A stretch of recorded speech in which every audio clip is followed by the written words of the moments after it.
যখন দূরবীনেরও আবিষ্কার হয়েছিল না তখন গ্যালিলিও গ্যালিলি, যিনি একজন জ্যোতির্বিজ্ঞানী এবং গণিতজ্ঞ ছিলেন, তিনি দিনভর ভূমিতে গ্রহের গতি এবং স্থিতি চিত্রায়িত করত এবং সেই সাথে অগণিত কল্পনার মধ্যে ডুবে থাকত।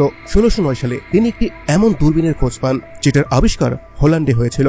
এই দূরবীনটির সাহায্যে দূরের ওই সমস্ত গ্রহকে দেখা যাবে এবং তাদের স্থিতি সম্পর্কে অধ্যয়ন করা যাবে। যখন গ্যালিলিও এটা সম্পর্কে শোনে তখন তার ঘুম মরে যায়। তিনি সবটা সময়ই ওই দূরবীনকে নিয়ে কল্পনা করতে থাকতেন আর ভাবতেন যদি তার কাছে ওই দূরবীনটি হতো। কিন্তু তখন ওই দূরবীনকে হল্যান্ড থেকে নিয়ে আসা কোনো ছোট বিষয় নয়।